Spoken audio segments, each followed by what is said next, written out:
नमावं विष्णुपादाय कृष्णप्रेष्ठाय स्वामिनिति नामिने। नमस्ते सारस्वतीदेवं गौरवाणी प्रचारिणे निर्विशेषशून्यवादी पश्चात्यदेशतारिणे। जय श्री कृष्ण चैतन्य प्रभु नित्यानंद श्री अद्वैत गदाधर श्रीवासदि गौरभक्तवृंद। हरे कृष्ण कृष्ण कृष्ण हरे हरे, हरे राम राम राम हरे हरे। तांस्तथा कातरान् वीक्ष्य भगवान् माधवो बलः प्रहस्य किञ्चिन्नोवाच प्रभावज्ञो अनुजस्य सह। సమస్త దివ్యజ్ఞానపతియగు బలరాముడు తన సోదరుని అసాధారణ శక్తి నెరిగినవాడై నందున బృందావన వాసులు ఆ రీతి దుఃఖితులగుటను కాంచినంతట నవ్వి ఏమీయును పలుకలేదు. ఈ యొక్క అధ్యాయము కాళీయమర్దనం. కాళీయుడు అన్నటువంటి సర్పాన్ని భగవంతుడు అహంకార విముక్తుణ్ణి చేసినటువంటి లీల ఈ యొక్క అధ్యాయంలో మనం చర్చిస్తూ ఉన్నాం. మనం గమనించాల్సినటువంటి విషయం ఏంటి అంటే, ముందు కూడా నేను అన్నాను, అక్కడ బృందావన వాసులందరూ కూడా కలత చెందారు. భగవంతుడు ఏ రకంగా ఆ కాళీయ మడుగులోకి దుమికాడు. అక్కడ ఒకే ఒక్క చెట్టు, మొన్న మనం చర్చించుకున్నాం, చెట్లన్నీ కూడా చనిపోయాయి. గడ్డిపోచ దాంట్లో పడితే ఆ మడుగులోకి కాలిపోతూ ఉంది. కానీ ఒక్క చెట్టు మాత్రము జీవించి ఉందంట. అది ఎట్లా అంటే, గరుత్మంతుల వారు భగవంతుడు భవిష్యత్తులో ఆ చెట్టు మీద నుంచి కాళీయ మడుగులోకి దుముకుతాడు అని ఆ చెట్టులో అమృత భాండాన్ని ఉంచాడంట. అందువలన ఆ ఒక్క చెట్టు మాత్రము జీవించి ఉంది, మిగిలినవన్నీ కూడా మరణించాయి. భగవంతుడు వచ్చారు, చూశాడు, ఈ గోపాలురు వాళ్ళు ప్రాణం పోయి ఉన్నారు. నేను మొన్న చెప్పాను, ఆయన అమృత చుట్కులతోటి వాళ్ళకి ప్రాణాన్ని ఇచ్చాడు. భగవంతుడు అటు చూశాడు, వాళ్ళు లేచి కూర్చున్నారు, ప్రాణం పోయిన వాళ్ళు లేచి కూర్చున్నారు. ఈ గోవత్సములు, గోవులు, గోపాలురు అందరూ కూడా మేల్కొన్నారు. భగవంతుడు ఆయన చెట్టు మీదకి ఎక్కి తన యొక్క పిల్లన గోవిని బొడ్డులో చెక్కొని, ఒక వస్తాదు కుస్తీ పట్టడానికి వెళ్ళేటప్పుడు ఏం చేస్తాడు, భుజాలు చరుచుకుంటాడు అని చెప్పి, ఆ రకంగా ఆయన ఆ కాళీయ మడుగులోకి దుమికాడనమాట. చరిత్రకారులు, ఆచార్యులు, శాస్త్రాలు ఏం చెప్తున్నాయంటే, 5-6 సంవత్సరాల బాలుడు, కానీ దాంట్లోకి దూకితే ఆ కాళీయ మడుగులోని నీరు 1 యోజనము దూరం పొంగిందంట. అంటే ఒక బలమైన వస్తువు పడితే ఎట్లాగా, చూడ్డానికేమో చిన్నపిల్లవాళ్ళలాగున్నాడు, కానీ ఈయన దుమికితే అంత నీరు ఒక సునామీ వచ్చినట్టుగా పొంగింది. తర్వాత భగవంతుడు ఏం చేశాడు అంటే, ఆ శత్రువుని రెచ్చగొట్టాలా అనేటువంటి ఉద్దేశంతో ఒక మదపు టేనుగు కొలనులోనికి ప్రవేశించినప్పుడు క్రీడిస్తుంది. అదేం చేస్తుందంటే, తన యొక్క తొండముతో నీళ్లను చరుస్తుంది అనమాట, చరుస్తుంది. అట్లాగా భగవంతుడు తన బలమైన బాహువులతోటి ఆ యొక్క నీటిని చరుస్తూ ఉన్నాడనమాట. అంటే ఆ కొలనును, ఆ కాళీయ మడుగును కల్లోలపరుస్తూ ఉన్నాడు. ఇప్పుడు ఎవరితోన్నా గొడవ పెట్టుకోవాలంటే వాళ్ళ ఇంటి మీద రాయేయాలి, లేకపోతే ఇంకేదైనా చేయాలా, తిట్టాలా, ఏదో ఒకటి చేయాలి, గొడవ. సో భగవంతుడు కూడా అట్లాగే చేశాడు. అక్కడ అల్ల కల్లోలం సృష్టించాడు అనమాట ఆ కాళీయ మడుగు. ఎప్పుడైతే ఆ కల్లోలం సృష్టించాడో కాళీయుడు ఎక్కడో మడుగు లోపల ఉన్నటువంటి వాడు ఆడు మేల్కొన్నాడు.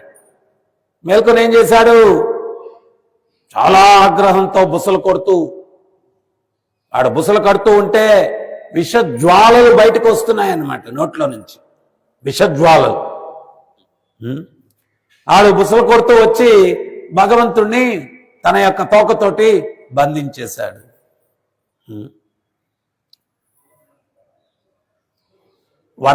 శ్వేతవరాహ రూపంలో భగవంతుడు హిరణ్యాక్షుణ్ణి సంహరించడానికి వచ్చినప్పుడు హిరణ్యాక్షుడు తన గదతో భగవంతుని యొక్క గదను మోదాడంట. మోదితే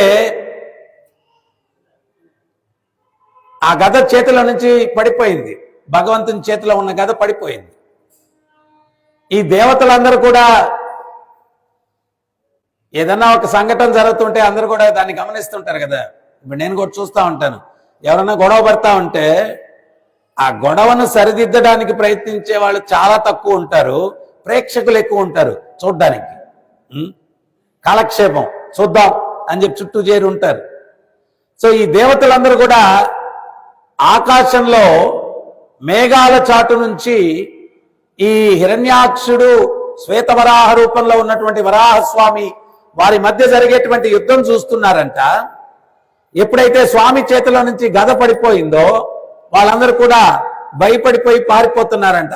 ఏమనుకుంటున్నారు పైపెచ్చు, ఈయనేదో మనల్ని కాపాడతాడని చెప్పి ఒక ఆశ పెట్టుకున్నాము, అది కూడా పోయింది, ఈయన చేతిలో నుంచి ఆయుధం పడిపోయింది, ఇంక అయిపోయింది కథ అని చెప్పి పారిపోతున్నారంట. మరి ఆచార్యులు దాన్ని ఏం వర్ణిస్తున్నారు అంటే, అది పరీక్షరా బాబు, అది పరీక్ష, మీరెంత మాత్రం భగవంతుని పట్ల విశ్వాసాన్ని కలిగి ఉన్నారు అనేదానికి పరీక్ష అది. ఆ దుర్మార్గుడిని చంపడానికి నాకు ఆయుధంతో పని లేదు, భగవంతుడు తన పిడికిడితోటి, ప్రభుపాదుల వారు భలే రాస్తారు అక్కడ అనమాట, తన పిడికిడితోటి ఆ హిరణ్యాక్షుని యొక్క గూబ మీద కొడితే ఆడి కళ్ళు పాప్కార్న్ లాగా పేలిపోయాయంట, ప్రాణం పోయి కింద పడిపోయాడు. గద అవసరం లేదు నాకు. సో ఇక్కడ కూడా ఏంటి అంటే ఆ కాళీయుని యొక్క తోకలో చిక్కుకొనిపోయాడు భగవంతుడు, చిక్కుకొనిపోయాడు. చిక్కుకొనిపోతే చూసే వాళ్ళకి ఎట్టుంది, భగవంతుడు నిస్సహాయ స్థితిలో ఉన్నట్టుగా కనిపిస్తూ ఉంది, నిస్సహాయ స్థితిలో ఉన్నట్టుగా కనిపిస్తుంది భగవంతుడు. సో వాళ్ళందరూ కూడా భీతి నొందారు, భయము చెందారు.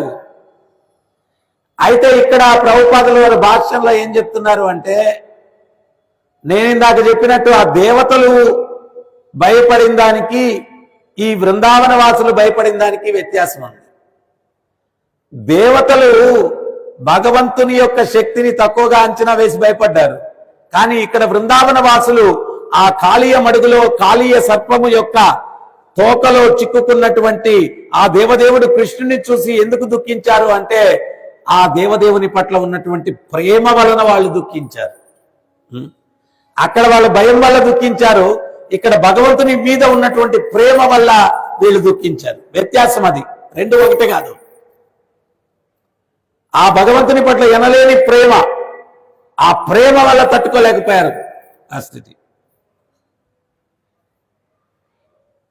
ఇప్పుడు భగవంతుడికి ఊరేగింపు చేస్తాం, మనం గొడుగు పడతాం. ఒకవేళ వర్షం పడితే ఆయనకి ఏం చేస్తుంది, ఎండ పడితే ఏం చేస్తుంది, ఏం చేస్తుంది చెప్పండి? అదేంటి? ప్రేమ. కొంతమంది వితండంగా కూడా వాదిస్తారు, అంతా ఆయనే కదా స్వామి, మనమేంటి ఆయనకి పెట్టేది నైవేద్యాలు ఇవన్నీ అంటారు. అప్పుడు ప్రభుపాదులు వారు చెప్తారు, ఇంట్లో ఉండే ప్రతి వస్తువు తండ్రిదే, తండ్రి సంపాదించిందే. కానీ తన కుమారుడు వాడు తింటూ తింటూ వాడి చేతిలో ఒక ముద్ద కూడా పట్టుకోలేడు, ఒక 2 మెతుకులు తీసుకొచ్చి నాన్న ఆను అని చెప్పి నోట్లో పెడతాడు. ఆ తండ్రి మురిసిపోతాడు. ఆ ముద్ద ఆ పిల్లవాడిని పుట్టించింది అన్నీ ఆ తండ్రే, ఆ ఇంట్లో ఉన్న వస్తువులన్నీ ఆ తండ్రివే. కానీ వాడు ప్రేమగా 2 మెతుకులు పెట్టేసరికి, చూసావా నా కొడుకు నాకెట్ట తినిపిస్తున్నాడో, అబ్బో అందరికి చెప్పుకుంటాడు. ఆ తండ్రి కూడా అంతే. ఈ సృష్టి అంతా ఆయనదే. ప్రేమగా మన మీద అర్పించినప్పుడు ఆయన ఆనందపడిపోతాడు. ఆ యొక్క సేవ, ఆ ఇచ్చేటువంటిది అన్నటువంటిది ఏంటి అంటే ప్రేమకు తార్కాణం, ప్రేమకు నిదర్శనం. ప్రేమ కనిపిస్తుంది అక్కడ. ఆ ప్రేమను మనం వ్యక్తపరచుకునేది ఆ భగవంతుడికి. మనం ఏదో ఇస్తే ఆయనకేదో జరిగిపోద్దని కాదు. ఆయన ఎవరు? లక్ష్మీపతి. లక్ష్మీపతి. సో ఇక్కడ ఏంటి అంటే ఆ యొక్క బృందావన వాసులు వాళ్ళు దుఃఖపడేటువంటిది ఈ దేవతలు దుఃఖపడేది ఒకటే కాదన్నమాట. తర్వాత ఇంకొక ముఖ్యమైన విషయం ఇక్కడ ప్రభుపాదులు వారు చెప్తున్నారు. బలదేవుడు ఒక్కడు మాత్రం నవ్వుతూ ఉన్నాడు అక్కడ. బలదేవుడు ఎందువల్ల అంటే బలదేవుడు చాలా ప్రశాంతంగా ఉన్నాడు. చాలా ప్రశాంతంగా ఉన్నాడు. ఎందువల్ల బలదేవుడు ప్రశాంతంగా ఉన్నాడు అంటే భగవంతుని గురించి సంపూర్ణంగా తెలిసినవాడు కాబట్టి ప్రశాంతంగా ఉన్నాడు. మీరు నేను కూడా ప్రశాంతంగా ఉండాలా అంటే భగవంతుని గురించి బాగా తెలుసుకుంటే, ఎంత తెలుసుకుంటే అంత మనం ప్రశాంతంగా ఉంటాం. ఆయన ఎందుకు ప్రశాంతంగా ఉన్నాడు? భగవంతుని గురించి తెలుసు కాబట్టి ప్రశాంతంగా ఉన్నాడు. ఓ అరే నేను అనంత శేషుణ్ణి, నా మీద శయనిస్తాడేనా, ఆ చిన్న పాము నాకెన్ని పడగలు ఉన్నాయో నాకే తెలీదు, అటువంటిది అంత పెద్ద సర్పం మీద శయనించే ఆ శేషసాయి ఆ భగవంతుడు ఈ 100 పడగలున్న ఈ పాము చిన్న వానపాముతో సమానం. ఏం చేస్తుంది?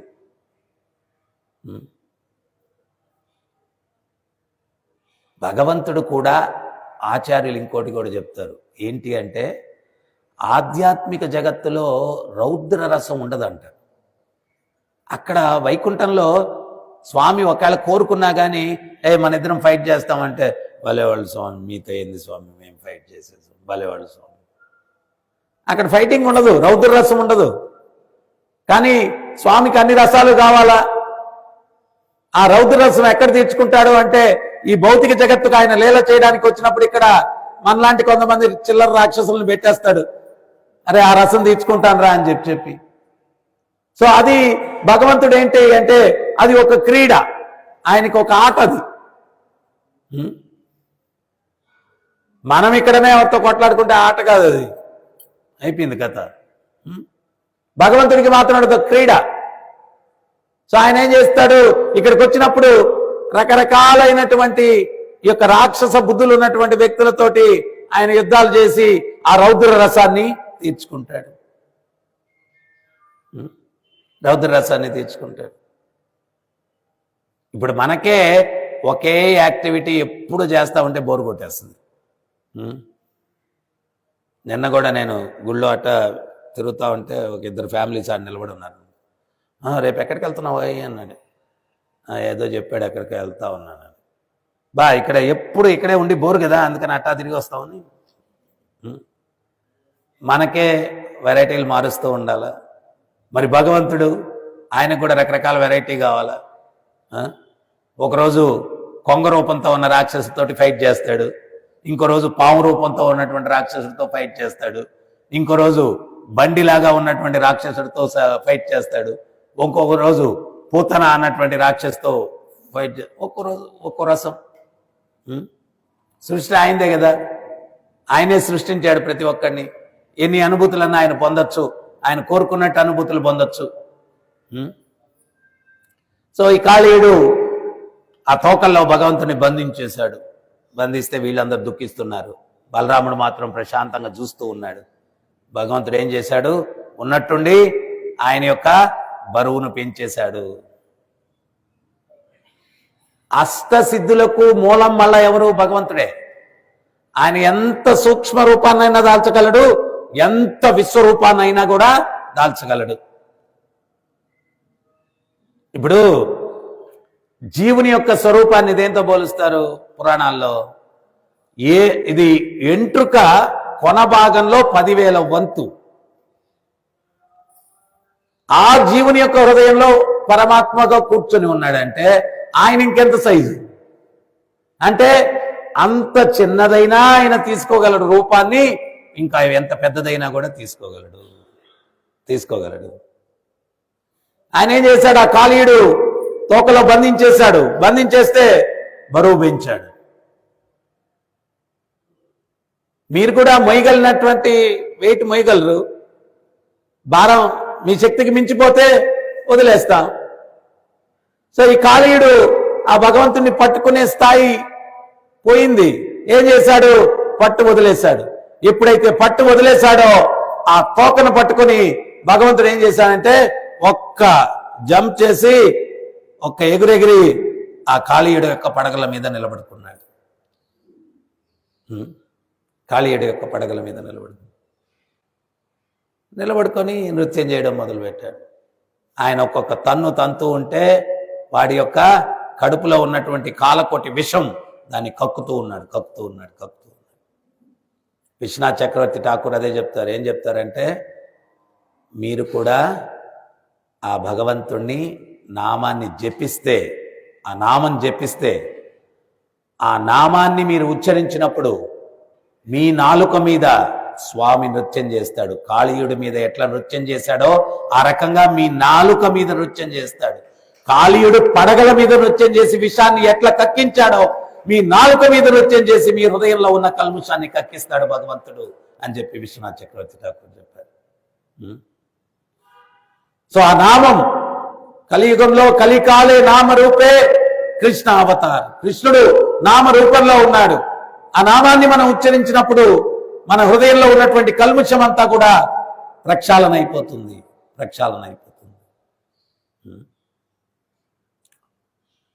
చైతన్య మహాప్రభు అదే చెప్పారు. నామ్నామకారి బహుదా నిజ సర్వశక్తి తత్రాపిత నియమిత స్మరణీన కాల. సో అందుకని మనం ఏంటి అంటే, భగవంతుడు ఒక విషయాన్ని చెప్పాడు. ఎవరికయ్యా మోక్షం వస్తుంది అంటే, జన్మ కర్మ చమే దివ్యం ఏవం యో వేతి తత్వతః త్వత్వాదేహం పునర్జన్మనైతి మాం ఏతి సో అర్జున. నా దివ్యమైనటువంటి జన్మ, దివ్యమైనటువంటి కర్మలు ఎవరైతే తెలుసుకుంటారో పునర్జన్మ ఉండదు వాళ్ళకి. ఇప్పుడు బలదేవుడు ఎంత ప్రశాంతంగా ఉన్నాడు? ఎందువల్ల? కృష్ణుని గురించి తెలుసు కాబట్టి ప్రశాంతంగా ఉన్నాడు.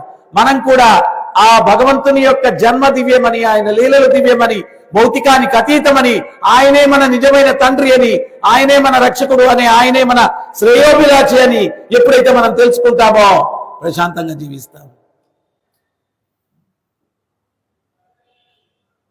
ఆయన నిత్య సాంగత్యంలో నిత్య నూతన అనుభూతులతోటి ఆనందమయ జీవితాన్ని గడుపుతాం కాబట్టి మనకు రిపెంటెన్స్ అంటే అది లేదు ఇది లేదు అని భావన ఉండదు భక్తుడికి. ఎప్పుడు దివ్యానందాన్ని అనుభవిస్తుంటాడు. ఎందువల్ల? చాలా విలువైంది ఆయన దగ్గర ఉంది కాబట్టి ఎప్పుడు దివ్యానందాన్ని అనుభవిస్తూ ఉంటాడు. ఇప్పుడు మీరు కడుపు నిండుకు భోజనం పెట్టారు, పంచభక్ష పరమాన్నాలు, ట్యాంక్ ఫుల్ అయిపోయిన తర్వాత ఎవడన్నా వచ్చి బతిమలాడతాడు ఇంకేమన్నా కావాలంటే, ఇప్పుడే తిన్నాను.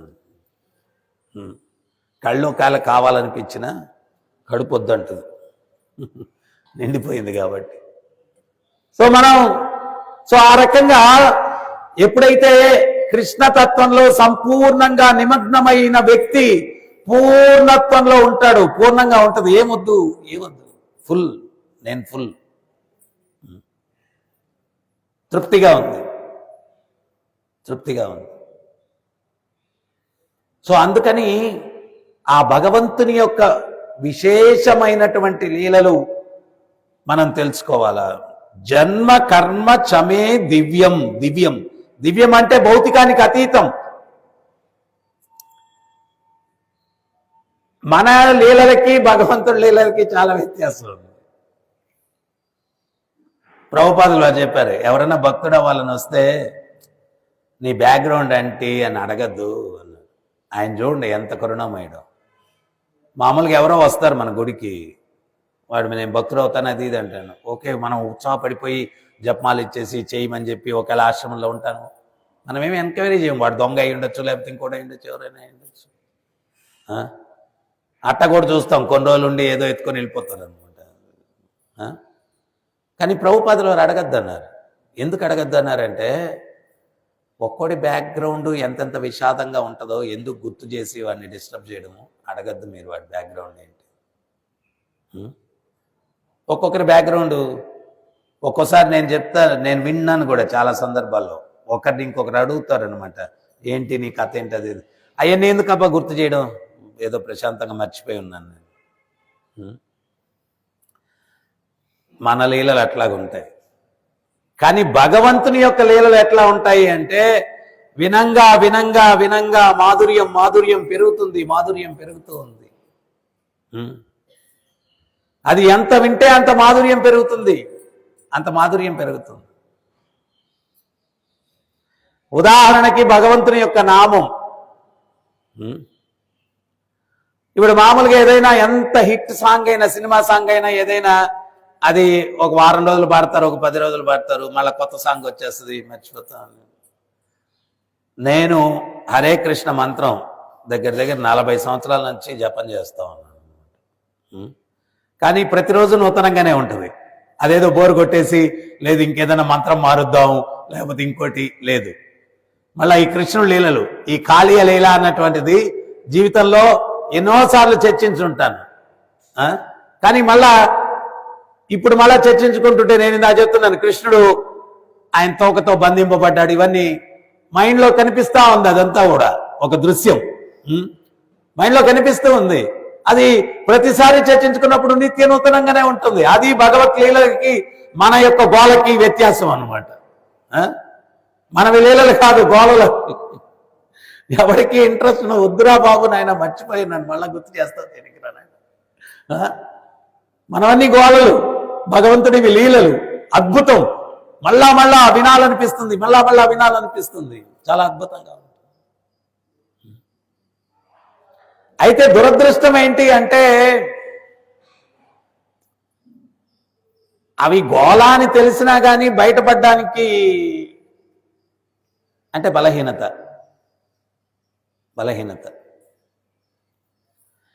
హృదయ గ్రంథి అన్నారు. భౌతికమైనటువంటి ఇంద్రియ భోగ వాంఛ అన్నటువంటిది ఏంటి అంటే ఈ హృదయంలో బంధనం ఏర్పరుస్తుంది. ఆ హృదయ గ్రంథి, ఆ యొక్క బంధనం విడిపించుకోవాల. అది మనంతట మనం విడిపించుకోగలమా అంటే గురు ఆశ్రయం ద్వారా వీలవుతుంది. గురువు ద్వారా వీలవుతుంది. ఆ బంధనాన్ని విడిపించుకునేదానికి వీలవుతుంది. ఎవరైనా చెప్పండి, పంది జీవితం చాలా బాగుంటుంది ప్రభు అనేవాళ్ళు ఎవరైనా ఉంటే చేయొద్దండి పైకి. పంది జీవితం బాగుంటుందా? ఇంకేం చెప్పలేము.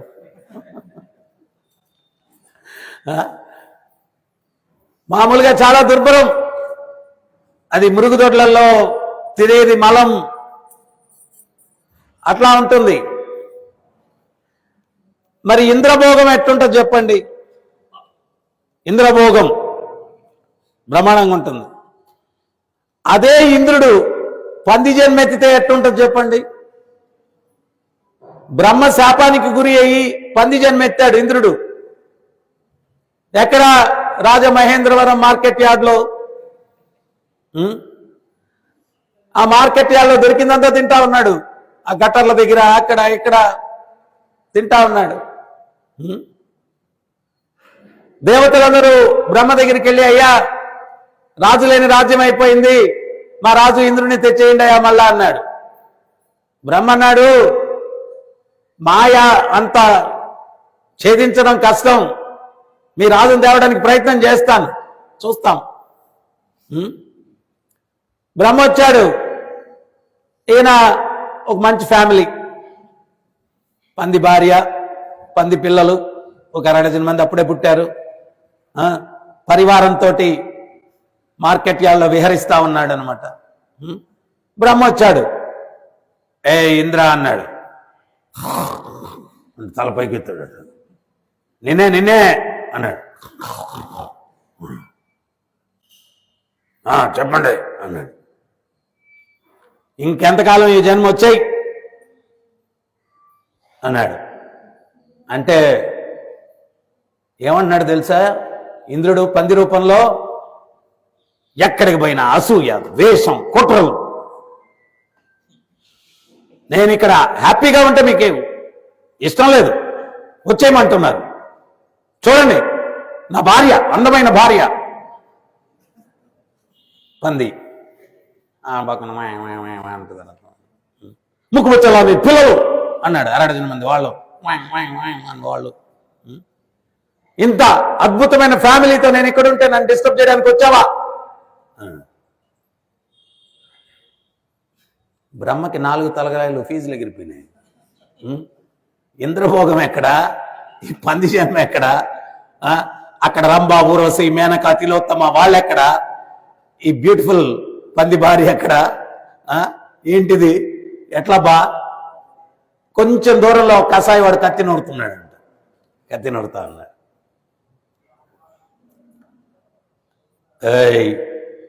ఇదేదో పర్మనెంట్ అనుకుంటున్నావేమో, చూడట్టు అన్నాడంట. ఆ కత్తి వాడు నూరేది నీకు, నీ అందమైన భార్యకు, నీ పిల్లలకు. మొత్తం లైన్లో ఉన్నారు, అర్థం చేసుకో, వచ్చేయన్నాడండి. ఆ కత్తి చూసిన తర్వాత కొంచెం ఇంద్రియాల్లోకి వచ్చాడంట ఇంద్రుడు. మనం కూడా ఈ యొక్క మోహం ఎటువంటిది అంటే, అంత దివ్యమైన భగవంతుడు, దివ్యమైనటువంటి జీవితం ఆధ్యాత్మిక జగత్తులో, ఇక్కడ కూడా ఆ భక్తి మార్గంలో ఉంటే అనుభవించేటువంటి ఆనందంతో పోలిస్తే భౌతిక జగత్తులో తుచ్చం. మనం కూడా గమనిస్తాం, ఇక్కడ ఉన్నప్పుడు ఇక్కడ వాతావరణం, ప్రతి ఒక్కరూ మనల్ని ప్రభు అంటారు, హరే కృష్ణ అంటారు. తర్వాత ఇక్కడ ఎంతసేపు మనం ఏది విన్నా భగవంతుని గురించి ఎంతో దివ్యమైన సందేశాలు వింటాం. భజన, కీర్తనలు, దివ్యమైన దర్శనాలు ఇవన్నీ ఉంటాయి. బయట ప్రపంచంలో ఏంటే చూడంగానే రే రారా, ఇక్కడ హే ప్రభు అంటే you are my master Guruji. ప్రభు అంటే ఏంటి? You are my master. అక్కడేమో రారా అనేది చాలా చిన్న పదం, చాలా ఉంటాయి దానికి వెనకాల ముందు. దానికి వెనకాల ముందు చాలా ఉంటాయి. అక్కడ వాతావరణం ఎవరు కుక్క కూడా లెక్క చేయదు. ఇక్కడ మనం ఇది పెట్టేయంగానే, ఈ వేషం వేయంగానే అందరూ గౌరవించేస్తారు, అద్భుతమైన జీవితం. కానీ ఇంకా అక్కడ ఏందో ఉందండి అంటే ఏదో కొంచెం ఉందండి అక్కడ. కారణం ఏంటి? ఇంద్రుని ఫాలోవర్స్ మనం, ఇంద్రుని తమ్ముళ్ళు, అన్నలు. తమ్ముడు అంటారేంటి ప్రభుజీ? అన్నం నేను ఆయన కన్నా ఎక్కువ. సో అందువల్ల మనకేంటి అంటే ఇది మాధుర్యం. ప్రభుపాదుల వారి దగ్గరకు ఒక శిష్యుడు వస్తాడు. కృష్ణ చైతన్యం వే ఆఫ్ లైఫ్ కానీ ప్రతిదీ అద్భుతంగా ఉంది, ఎందుకు ఎక్కువ మంది రారు? ప్రభుపాదుల వారు ఒక్కోసారి ఏంటి అంటే, ఆయన మహాత్ముడు, శుద్ధ భక్తుడు, కానీ బుర్రలో కొంచెం వెళ్ళాలని చెప్పి కొంచెం స్ట్రాంగ్గా కూడా మాట్లాడేవారు. ఎందుకని? ఇంత అద్భుతం కృష్ణ చైతన్యం, ఏమి ఉంది దీంట్లో లోటు చెప్పండి, ఎందుకు ఎక్కువ మంది రారు, ఎక్కువ మంది పార్టిసిపేట్ చేయరు, ఎక్కువ మంది దీన్ని స్వీకరించరు? అప్పుడు ప్రభుపాదులు వారిని అడిగితే టక్కని సమాధానం చెప్పారు ప్రభుపాదులు, పందికి హల్వా ఇష్టం ఉండదు. పందికి హల్వా ఇష్టం ఉండదన్న, దాని ఇష్టం వేరే. ఏం చేస్తాం? తర్వాత వజ్రాల మార్కెట్లో తక్కువ ఉంటారు, చేపల మార్కెట్లో ఎక్కువ ఉంటారు జనాలు. ఇది వజ్రం లాంటిది కృష్ణ చైతన్యం, అంత సామాన్యం కాదా భగవంతుడు దొరకాలా అంటే? భగవంతుడు దొరకాలా అంటే అంత సామాన్యం కాదు, అందరికీ దొరికేది భాగ్యం కాదు. స్వయంగా భగవంతుడే గీతలో చెప్తున్నాడు, మనుష్యానాం సహస్రేషు కచ్చిత్ యతతి సిద్ధయే యతతామపి సిద్ధానాం కచ్చిత్ మాం వేతి తత్వత. వేలాది మందిలో ఎవరో ఒక్కరు ప్రయత్నిస్తారు. అది కూడా ఆ ప్రయత్నం కూడా ఒక జన్మలోది కాదది. బహునాం జన్మనామంతే జ్ఞానవాన్ మాన్ ప్రపద్యతి వాసుదేవ సర్వమితి సమహాత్మ సుదుర్లభ. ఎన్నో జన్మలు ఎత్తిన తర్వాత జ్ఞానం, నిజమైన జ్ఞానం ఏంటి అంటే వాసుదేవ సర్వమితి, వాసుదేవుడే అన్నిటికీ కారణం, సమహాత్మా సుదుర్లభ. అటువంటి మహాత్ములు చాలా అరుదు, చాలా అరుదు. సో అందువల్ల మనం ఏంటి అంటే ఈ విలువైన మనుష్య జీవితాన్ని పొందిన తర్వాత వేరే వ్యాపారం ఏం లేదు. ఈ మనుష్య జన్మలో వేరే వ్యాపారం ఏం లేదు. మనుష్య జన్మలో ఒకే ఒక వ్యాపారం ఏంటి అంటే మోక్షాన్ని పొందడం కోసం ఈ విలువైన మనుష్య జీవితాన్ని వినియోగించడం, అంతకుమించి వేరే వ్యాపారం లేదు. ఎందువలంటే మిగిలిన వ్యాపారాలన్నీ కూడా మిగిలిన జన్మలన్నిట్లో చేసేసాం, వేరే జన్మలో చేసేసాం. తినడమా 24 గంటలు, ఇందాక చెప్పాను కదా ఇంద్రుడు తినగలడు, ఆ జన్మలో అయిపోయింది అది. సంపర్కం చేయడమా, పావురాలు ఇల్లు రోజుకి 60-70 సార్లు సంపర్కం చేస్తే అది అనుభవించింది, అయిపోయింది. కొట్లాడమా, సింహం విరోచితంగా పోరాడుతుంది, అయిపోయింది, అది కూడా అయిపోయింది, అది కూడా ఎత్తేసాం, ఆ జన్మ కూడా ఎత్తేసాం. నిద్రపోవడమా, బల్లూకం బ్రహ్మాండంగా ధ్రువాల్లో అయితే 6 నెలలు నిద్రపోద్దంట, అన్నీ అయిపోయాయి. ఈ 4 ప్రక్రియలు వాటితో పోటీ పడలేము, ఆ జన్మలు ఎత్తే మనుష్య జన్మలోకి వచ్చాం. అందుకనే పురంధరదాసు ఒక కీర్తనలో చెప్తారు, ఆయన ఏమంటారంటే తిరగని ప్రదేశము లేదు, తినని తిండి లేదు, ఎత్తని జన్మ లేదు. 84 లక్షల జీవజాతుల్లో 80 లక్షల జీవజాతులు అన్ని అనుభూతి చెందిన తర్వాత ఆ యోనుల్లో నుంచి ప్రయాణం చేసిన తర్వాత చివరిగా మనుష్య జన్మ లభిస్తూ ఉంది. తిరగని ప్రదేశం లేదు, తినని తిండి లేదు, ఎత్తని జన్మ లేదు, ఒక్కటే దొరకలేదు ఇంతవరకు, ఆ హరిభక్తి. అది దొరుకుంటే ఈ దుఃఖాలయంలో ఉండేవాడిని కాదు. దయచేసి నాకు ఆ హరిభక్తినివ్వండి, ఇవన్నీ నాకొద్దు, అవన్నీ చేసేసాను, అనుగ్రహించండి. ఆ హరిభక్తే దొరుకుంటే మళ్ళా ఈ చక్రంలో ఉండుండేవాడిని కాదు కదా, ఉండుండేవాడిని కాదు కదా. అందువల్ల ఆ హరిభక్తిని ఇవ్వండి, అంతకు మించొద్దు. సో అందుకని ఇక్కడ జీవించినంత వరకు కూడా ప్రశాంతత మనకు ఉండాలా అంటే అంత పెద్ద సర్పము తన సోదరుణ్ణి తోకతో బంధించి ఉంటే హ్యాపీగా ఇటు చూస్తున్నాడు బలదేవుడు. అర్జునుడు భీకరమైన ప్రతిజ్ఞ భీష్మ పితామహుడు చేశాడు, రేపు సూర్యాస్తమం లోపల నేనన్నా జీవించి ఉండాలా, పాండవులన్నా జీవించి ఉండాలా అని. ఆ భీకర ప్రతిజ్ఞ అయిన తర్వాత కృష్ణుడు అర్జునుడి దగ్గరికి వచ్చాడు. అర్జునుడు ఏం చేస్తున్నాడు? ప్రశాంతంగా నిద్రపోతున్నాడు. ఏ అర్జున లేలే అన్నాడు. ఏంటి స్వామి ఈ రాత్రిపూట వచ్చారు? కౌరవుల క్యాంపులో ఏం జరిగిందో తెలుసా? వేగులు చెప్తే విన్నాను స్వామి. ఏ విన్నావు? భీష్ముడు భీకరమైన ప్రతిజ్ఞ చేశాడంట, మేమన్నా జీవించి ఉండాలా, ఆయనన్నా జీవించి ఉండాలా రేపు సూర్యాస్తమం లోపల. భీష్ముడు అంతటి వాడు అంత భీకరమైన ప్రతిజ్ఞ చేస్తే నువ్వు ప్రశాంతంగా పడుకొని ఉన్నావంటయా? స్వామి, ఎవరు మేల్కొని ఒక నిర్ణయం చేస్తే ఆ నిర్ణయం ప్రకారం జరిగేటువంటి మీరు మేల్కొని ఉన్నప్పుడు నేను మేల్కొని ఏం చేస్తానయ్యా?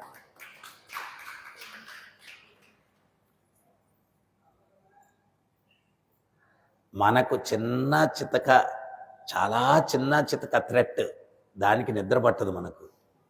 భీష్ముడు అంతటి వాడు ప్రతిజ్ఞ చేశాడు అంటే ఇంకా ఆ నిర్ణయంలో మార్పు ఏమి ఉండదు. ఎందువల్లంటే భీష్ముడు నిజంగా ఆ సంకల్పం చేస్తే ప్రళయకాల రుద్రుడే.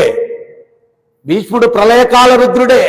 ఒక్క రోజులో పాండవ సైన్యాన్ని సమూలంగా సర్వనాశనం చేయగలిగినటువంటి శక్తి సంపన్నుడు భీష్మ పితామహుడు.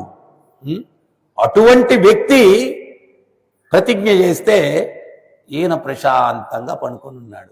ఎందువల్ల పడుకొని ఉన్నాడు అంటే ఆయన వెనకాల ఉన్నటువంటి ఆ దేవదేవుని యొక్క శక్తి తెలుసు కాబట్టి పడుకొని ఉన్నాడు. మనం కూడా భగవంతుడు అదే విషయాన్ని చెప్తున్నాడు. రోజు భగవంతుని గురించి ఎందుకు చర్చించాలా, వినాలా అంటే జన్మ కర్మ చమే దివ్యం ఏవం యో వేతి తత్వతః తత్వాదేహం పునర్జన్మ నైతి మాం ఏతి సో అర్జున. నా దివ్యమైన జన్మ దివ్యమైన కర్మలు తెలుసుకుంటే ధైర్యం వస్తుందిరా నాయన, పిచ్చోడా, ధైర్యం వస్తుంది. అభద్రతలు పోతాయి, భయాలన్నీ పోతాయి.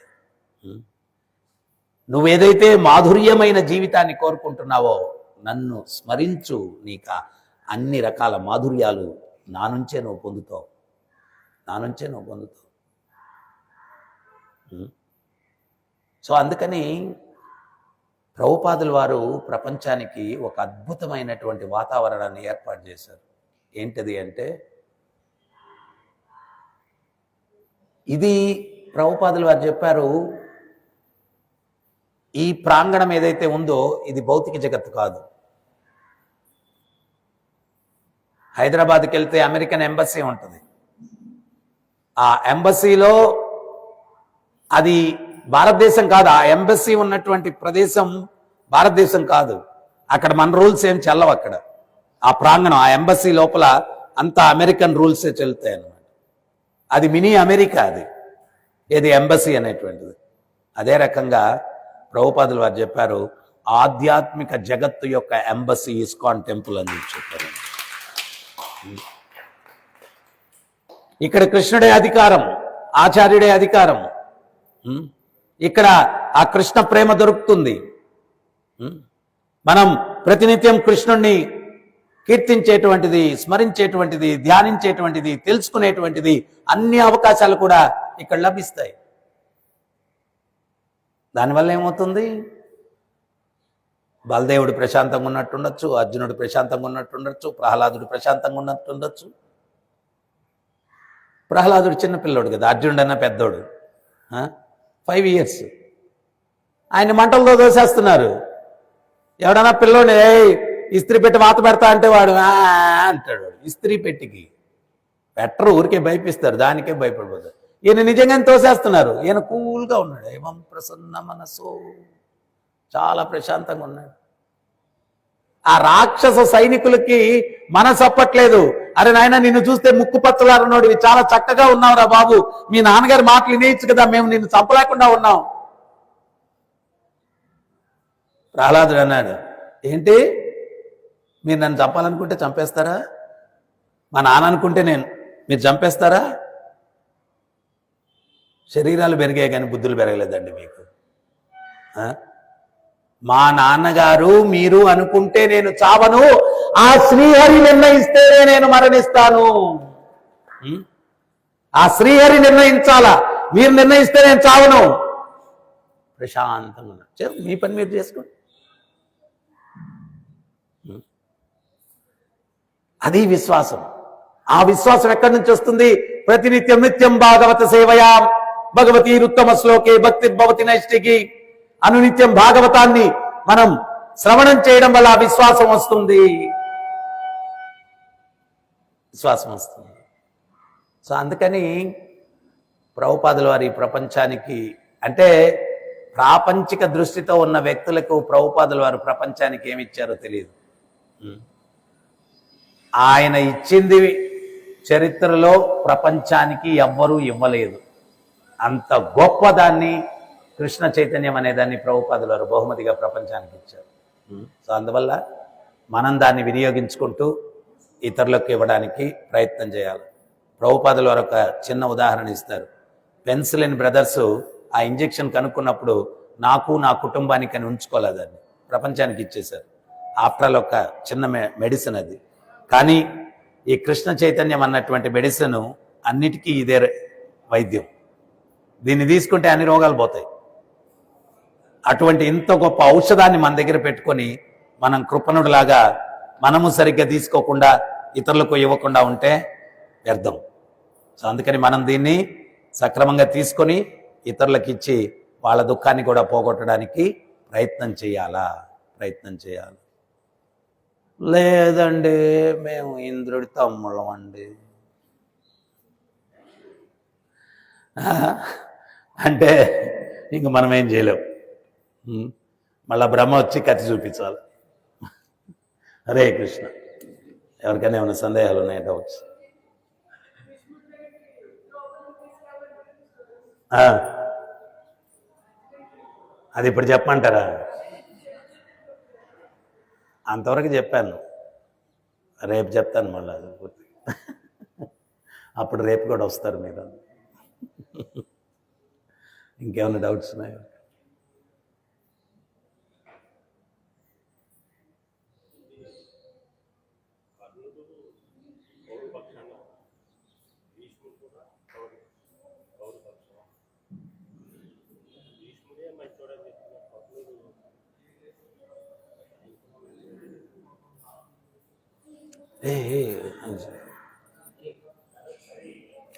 కర్ణుడు మహాభారతంలో ప్రామాణికమైనటువంటి ఆచార్యులు చెప్పినటువంటిది మనం కానీ చూస్తే, కర్ణుడు చాలా కుటిల బుద్ధి ఉన్నవాడు. ఒక్క గుణం ఏదో, ఆ దానం కూడా దేనికి ఇచ్చేవాడంటే పేరు ప్రతిష్టల కోసం ఇచ్చేవాడని చెప్తారు. ద్రౌపదిని బట్టలు వలచి దుర్యోధనుడి తొడల మీద కూర్చోబెట్టుకోమని ఆలోచన కల్పించింది కర్ణుడు. ఎట మంచోడు అవుతాడు? అభిమన్యుణ్ణి వెనకాల నుంచి బాణాలు తుంచాలా, ఆ రకంగా నిరాయుధుణ్ణి చేసి చంపుతామని ఆలోచన కల్పించింది కర్ణుడు. మరి ఏ రకంగా మంచివాడని చెప్తాను. సో అందుకని భీష్ముడు ఆయన మహాభాగవతుల్లో ఒకడు, కర్ణుడు కాదు. కర్ణుడు చాలా కుటిల బుద్ధి కలిగినవాడు. అంటే ఈ మధ్య కాలంలో ఏంటి అంటే, ఎవరైనా పెద్ద హీరో కర్ణుడు పోర్షన్ వేస్తే కర్ణుడిని హీరోగా చూపించి పాండవులను విలన్ లాగా చూపిస్తారు. అది కల్పితం. కానీ యథార్థం ఏంటి అంటే, కర్ణుడు మంచి బుద్ధి కాదు, చాలా కుటిల బుద్ధి కలిగిన. హరే కృష్ణ. ఇంకేమైనా డౌట్స్ ఉన్నాయా?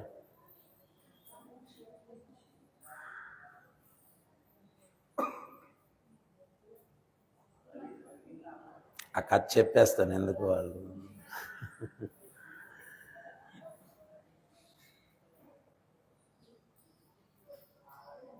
పది రోజులు కురుక్షేత్ర సంగ్రామం జరిగిన తర్వాత దుర్యోధనుడు, దుశ్శాసనుడు, శకుని అందరూ కూడా భీష్మ పితామహుని పిలిచారు.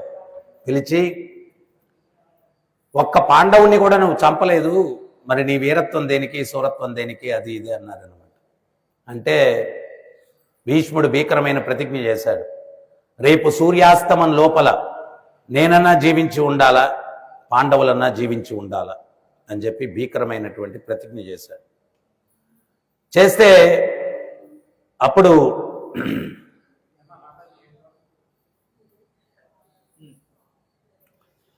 భీకరమైన ప్రతిజ్ఞ చేస్తే అప్పుడు పరమాత్మ ఆయనకి తెలియంది ఏముండదు కదా.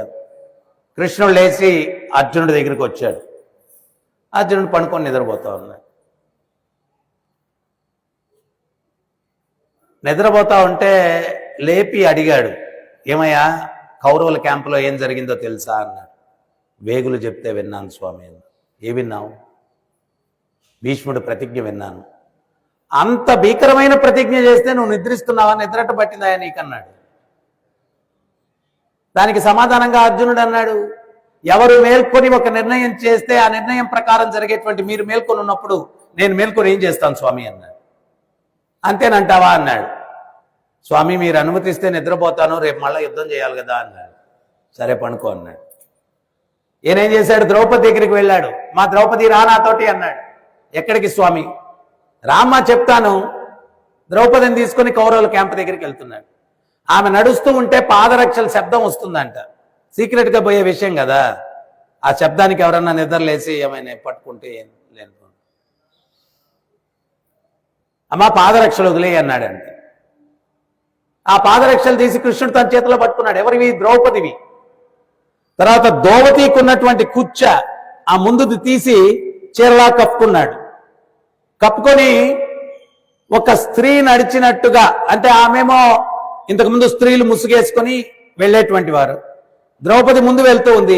ఈయన పాదరక్షల చేతిలో పట్టుకొని, ఈయన రాణిగారు ఎవరో వెళ్తున్నారు, సేవకురాలు ఎవరో వెళ్తున్నారు, బయలుదేరారు.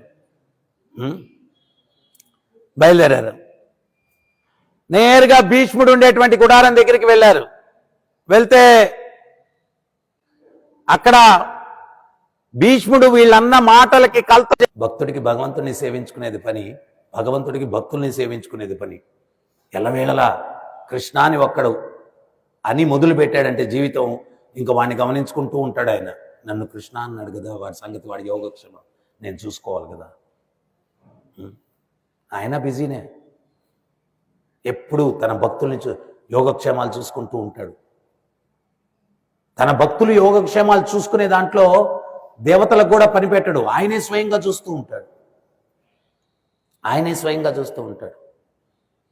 అక్బరు బీర్బల్ ఒకసారి వచ్చి అంటాడు అనమాట, రామనవమి అంటే సెలవు కావాలి నాకు అంటాడు బీర్బల్.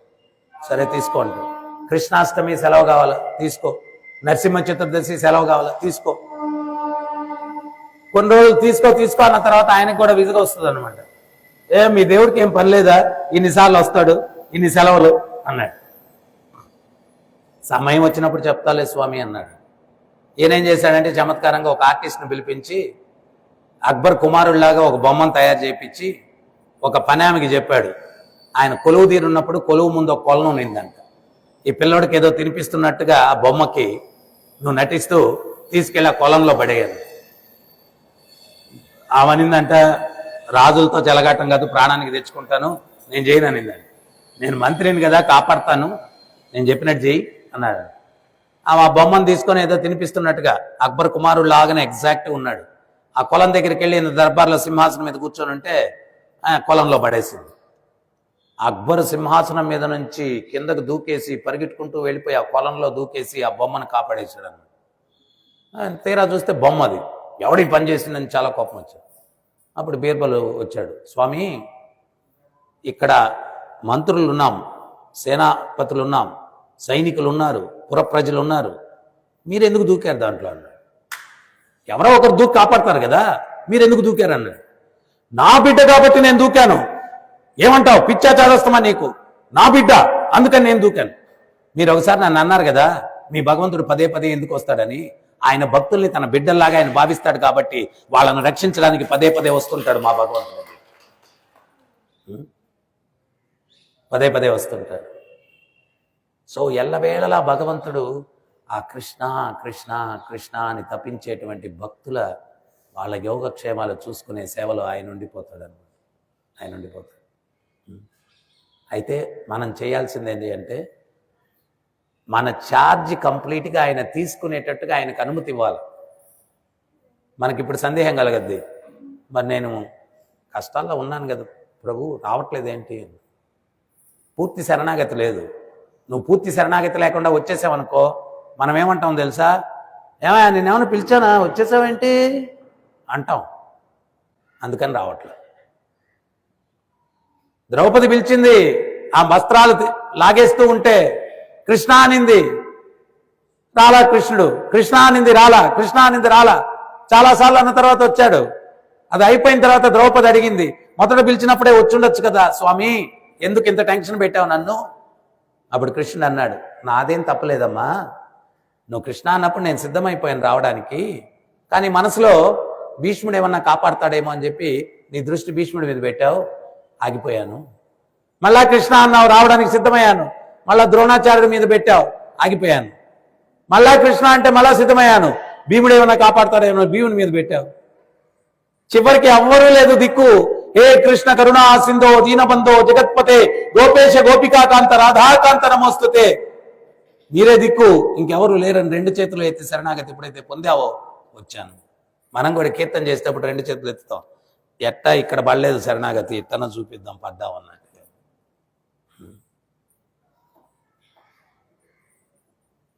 హరే కృష్ణ. జగద్గురు శీల ప్రభుపాద్ की, ग्रंथराज श्रीमद् भागवतम की, राधा गोपीनाथ की, राधा पार्थसारथी की, राधा कृष्ण चंद्र की, जगन्नाथ बलदेव सुभद्रमाय की, गोविंद श्रीनिवास की, गौनिताय की, हरिनाम संकीर्तन की, हिताय गौर प्रेमानंदे।